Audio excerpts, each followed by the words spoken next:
Hey guys, today's on schizophrenia and our suffering. Schizophrenia and our suffering. But before we get to this, please allow my brief prelude.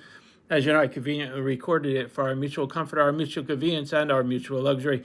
And hey, listen, I'm no spring chicken. I know you're probably thinking that right now. He's a spring chicken, but I say nay, nay, nay. And I've been around a few preludes in my many years. I'm telling you, this prelude, it's got something that's particularly luxurious, like an ever luxurious, really good lyrics. Hello there, my name is Robert Francis. You've still The kind that you get stuck in your head all the time.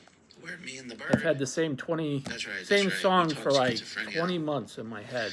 This is the cut of my jib right here for reasons. This is my newest book. Check it out, the Definitive Schizophrenia Recovery Handbook. Times 15 years. It's a handbook. That's a lot of gabbing and chatting. Not an elbow book. I've been diagnosed with schizophrenia for a score 5 and 1. That's right. And that puts a little gray fleck in my beard. A handbook.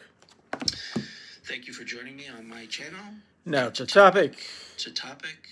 One of the worst things that adds suffering to suffering is thinking that you're all alone and that nobody understands or gets what your suffering is about. Don't think that, because all suffering is accounted for across humanity. Whatever you're going through, other people go as well. And additionally, your suffering is not only accounted for across humanity, it's redemptive. You can overcome your suffering, whatever it is, whatever the suffering is.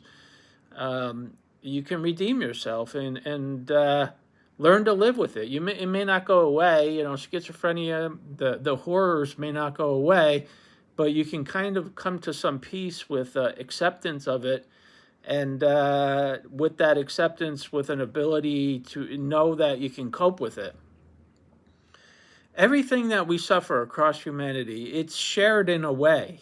And you're not alone ever in your suffering. It feels like our suffering is so unique to us, but it really is not. It's accounted for across humanity.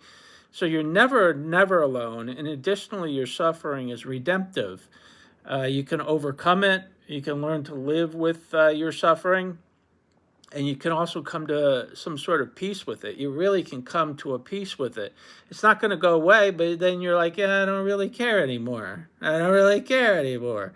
And I'm fine the way I am, and my suffering is going to diminish. Suffering is redemptive, and you're not alone. And you can come to a sort of peace, really, with your suffering, although the suffering won't stop, but it's like a more peaceful suffering. And that's the transcendence. And then you just kind of brush yourself off and go about your business. And that's very luxurious, like good song lyrics. Yeah, what do they call that? When you get a song stuck in your mind over. I've had the same Simon and Garfunkel tune in my head for like a year. I'm making dinner, I'm like, the same song is going in my head. I hate that. All right, enjoy some lyrics. We'll see you next time.